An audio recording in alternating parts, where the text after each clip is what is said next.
Hello बच्चों, कैसे हो आप सब। आई होप आप सब अच्छे होंगे। आज मैं आपको कराने जा रही हूँ सेशन 2026 और 27 क्लास 11th का सब्जेक्ट अकाउंट का chapter number 1 introduction to accounting. ठीक है, तो अकाउंटिंग के बारे में क्या जानते हो आप।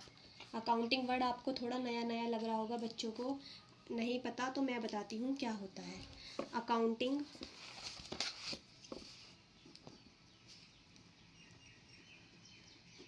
Accounting is the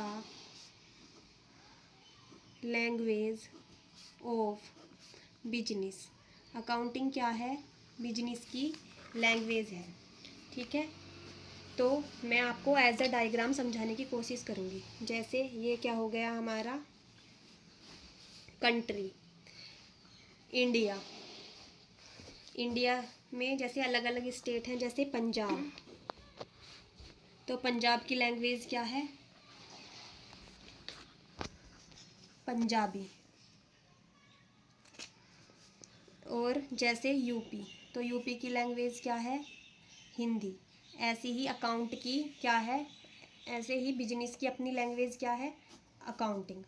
अब बिजनेस के बारे में क्या जानते हो आप सब। बिजनेस कैसे स्टार्ट करते हैं। सपोज दैट हमने फुटबॉल का बिजनेस स्टार्ट करा। किस चीज़ का, फुटबॉल का बिजनेस स्टार्ट करा। तो सबसे पहले फुटबॉल का बिजनेस स्टार्ट करने के लिए हमें क्या करना होगा। सबसे पहले हम लाए रॉ मटेरियल, फिर हमने क्या किया, फिर हमने उसका प्रोडक्शन किया, फिर क्या करेंगे हम, फिर हम उसको स्टोर करते हैं, फिर हमने उसका एडवर्टाइजमेंट किया, फिर हमने उसको सेल कर दिया। ठीक है, इस सारी प्रोसेस को अगर मैं इस लैंग्वेज में ना बोलकर दूसरी टर्मिनोलॉजी में बोलूँ, जैसे sale, purchase, sales return, purchase return, तो अभी ये बातें आपको समझ नहीं आएंगी। लेकिन धीरे धीरे जैसे आप अकाउंटिंग करने लगोगे तो ये बातें आपको समझ आने लगेगी। जब हम बिजनेस को अकाउंटिंग में कन्वर्ट करते हैं तो उसे बोलते हैं लैंग्वेज ऑफ बिजनेस। मतलब कि अकाउंटिंग क्या है, बिजनेस की लैंग्वेज है। ठीक है, तो अकाउंटिंग सीखने के लिए सबसे पहले हमें क्या सीखना होगा, प्रोसेस ऑफ अकाउंटिंग की अकाउंटिंग करते कैसे हैं। क्या सीखना होगा, प्रोसेस ऑफ अकाउंटिंग। PR लिखो, PROESS, प्रोसेस ऑफ अकाउंटिंग। ठीक है, या इसको हम क्या भी बोल सकते हैं, हम इसको बोल सकते हैं कैरेक्टरिस्टिक्स, या हम इसको एट्रीब्यूट्स भी बोल सकते हैं। ठीक है, एट्रीब्यूट्स ऑफ अकाउंटिंग। हम इसको क्या क्या बोल सकते हैं, process of accounting, characteristics of accounting, या एट्रीब्यूट्स ऑफ अकाउंटिंग। इसको अकाउंटिंग की प्रोसेस को सीखने के लिए एक नेमिक कोड बताऊंगी मैं आपको। IMRCSAC,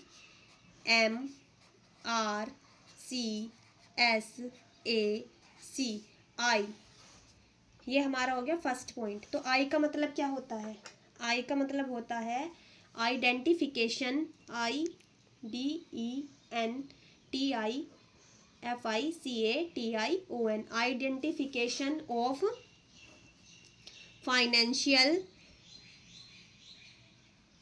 financial transactions plus event. तो आइडेंटिफिकेशन का मतलब क्या होता है, आइडेंटिफिकेशन का मतलब होता है पहचानना। ओ फाइनेंशियल मतलब के बिजनेस की, और ट्रांजैक्शन हैपनिंग ऑफ सम मतलब के जो भी कुछ बिजनेस में होता है। और इवेंट्स का मतलब यहाँ पे किसी स्कूल के इवेंट्स से नहीं है। इवेंट्स का मतलब होता है रिजल्ट ऑफ ट्रांजैक्शंस। ठीक है, तो इसमें क्या है, फर्स्ट पॉइंट में जो भी बिजनेस की ट्रांजैक्शंस हैं हमें उन्हें पहचानना है। ठीक है, रिजल्ट ऑफ ट्रांजैक्शन का मतलब कि बिजनेस में हमारे उतार चढ़ाव होते हैं, कभी प्रॉफिट होता है, कभी लॉस होता है। तो जो भी कुछ हमारे बिजनेस का रिजल्ट निकल के आएगा उसे बोलते हैं इवेंट। ये हो गया हमारा नंबर 1। एज ए एग्जाम्पल, इसका एग्जाम्पल देती हूँ मैं। एक झाड़ू पोछा करने के लिए मेरे घर में आंटी आती हैं, मैं उनको सैलरी पेड करती हूँ। कितनी? 15,000। ये मेरे होम में आती हैं। एक मेरे ऑफिस में आती हैं स्वीपिंग के लिए, इनको भी मैं 15,000 पेड करती हूँ। तो ये जो मेरे ऑफिस में आते हैं, क्या ये मेरी बिजनेस की ट्रांजैक्शन है? हाँ, ये मेरी बिजनेस की ट्रांजैक्शन है, क्योंकि ये बिजनेस मेरे ऑफिस में आती है, वहाँ पे मैं बिजनेस करती हूँ, तो ये तो हो गई मेरी बिजनेस से रिलेटेड ट्रांजैक्शन। लेकिन जब वो मेरे घर में झाड़ू पोछा करने आती हैं, ये हो गया मेरा क्या? Personal use. ये मैंने पर्सनल यूज़ के लिए पैसा दिया, बिजनेस के लिए नहीं दिया, तो ये बिजनेस की ट्रांजैक्शन नहीं है। तो इस पॉइंट में हमें यही समझना है कि बिजनेस की ट्रांजैक्शंस कौन कौन सी होती हैं। अब नंबर 2, एम। एम का मतलब होता है measurement. Measurement in term of money. ठीक है, measurement in term of money. Measurement का मतलब होता है नापना, टर्म को किस में? मनी में। अब मेरे यहाँ पे एक एम्प्लॉय काम करती है, उसने बोला मैम मेरी सैलरी पेड कर दीजिए, उसकी सैलरी है 10,000। तो क्या उसको जब ये सैलरी मैं पेड करूँगी, एक बैग भर के दे दूँ 10,000 हो जाएंगे, या एक बाल्टी भर के दे दूँ 10,000 हो जाएंगे? नहीं होंगे। मैं इसको किस में मेज़र करूँगी? मनी में। तो इसे बोलते हैं measurement in term of money. अब हमारा तीसरा पॉइंट आता है क्या? रिकॉर्डिंग। आर। आर का मतलब क्या होता है? रिकॉर्डिंग करना। तो बिजनेस में क्या होता है, बहुत सारी ट्रांजैक्शंस होती है, sale, purchase, sales return, purchase return. तो सबको क्या है, सबको तो हम याद नहीं रख सकते, कंप्यूटर तो है नहीं हमारा माइंड। तो इसके लिए अकाउंट में एक बुक बनाई गई है, जिसको हम क्या बोलते हैं, सब कुछ रिकॉर्ड होता है सारी ट्रांजैक्शंस, जर्नल। क्या बोलते हैं हम इसको? जर्नल। अब हमारा फोर्थ पॉइंट आता है सी। सी का मतलब होता है क्लासीफाइंग। क्या होता है सी का मतलब? क्लासीफाइंग। क्लासीफाइंग का मतलब होता है चीज़ों को अलग अलग करना। अब हमारे बिजनेस में सपोज दैट हम किसी शादी में गए, पार्टी में गए सपोज करो, तो वहाँ पे बहुत सारी डिशेज़ बन गई, तो जितनी भी सब्जी वगैरह थी वो मैंने रख ली, रोटी रख ली और चावल रख लिए, आलू रख लिए, मिठाई रख ली, तो वो मैंने पूरे ऐसे ही प्लेट में भर भर के रख ली। लेकिन अब मैं आराम से चेयर टेबल लेकर बैठी, मैंने सेट किया, मैंने पूरी सब्जी एक साथ रखी, जैसे पनीर की सब्जी एक साथ रख ली, ठीक है, आलू की सब्जी वो भी एक साथ रखी, जितनी रोटी थी, पूरी थी, नान थी, वो सारी एक साथ रखी, राइस, स्वीट राइस भी थे वो एक साथ रखे, वाइट राइस भी थे वो एक साथ रखे। ठीक है, ऐसे ही अकाउंट में एक बुक बनाई जाती है, उसको बोलते हैं हम लेज़र। LEDGER। डी इसमें क्या होता है? साइलेंट होता है। ठीक है, इसको बोलते हैं हम लेजर। तो जितनी भी इसमें परचेस होती हैं वो परचेस हम एक साथ लिख लेते हैं, सेल्स हम एक साथ लिख लेते हैं। ठीक है, तो ये हो गया हमारा पॉइंट नंबर 4। अब हमारा आया नंबर 5। ठीक है, एस का मतलब क्या होता है? Summarising. Point number 5, summarising. SUMMARISING। Summarising का मतलब होता है कंसाइज, मतलब कि चीज़ों को क्या करना? छोटा करना। ठीक है, तो इसमें क्या होता है, इसके लिए एक बुक बनाई गई है अकाउंट में, इसे बोलते हैं हम ट्रायल बैलेंस। या तो हम इसे बोल सकते हैं समरी स्टेटमेंट, या बोल सकते हैं हम इसको ट्रायल बैलेंस। इसको हम समरी स्टेटमेंट भी बोलते हैं। क्या बोलते हैं? Summary statement. ठीक है, तो अभी जैसे हमने बुक बनाई थी ये लेज़र में हमने परचेस एक साथ दिखाई थी, सेल एक साथ दिखाई थी। तो इस बुक में हम क्या करते हैं, पूरी परचेस को हम एक साथ लिख लेंगे। जैसे यहाँ पे कितने की परचेस है? 100, तो 200 हो गया, तो पूरी परचेस एक साथ।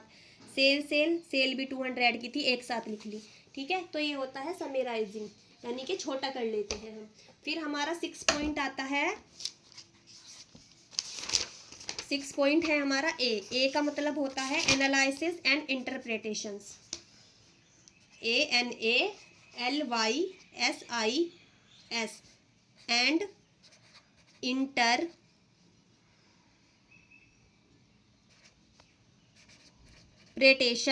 मतलब के एनालिसिस का मतलब होता है सोचना और इंटरप्रिटेशन का मतलब होता है समझना।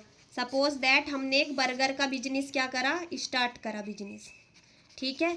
तो बनाया हमारा कितने रुपीज़ का, 5 रुपीज़ का।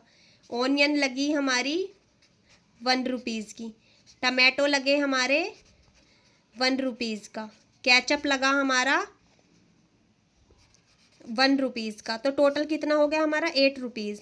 तो क्या हम इस बर्गर को 7 रुपीज़ में सेल कर देंगे? नहीं करेंगे, क्योंकि हमें क्या हो जाएगा, लॉस। हम कितने में सेल करेंगे इसे, 10 रुपीज़ में। क्यों, प्रॉफिट पर, क्योंकि हमने सोचा समझा, तो हम लॉस में तो इसको सेल नहीं करेंगे, हम इसे प्रॉफिट पर सेल करेंगे। ये होता है एनालिसिस एंड इंटरप्रिटेशन। अब हमारा आ गया पॉइंट नंबर 7। पॉइंट नंबर 7 क्या है हमारा, देखो, सी का मतलब होता है COMMUNICATION,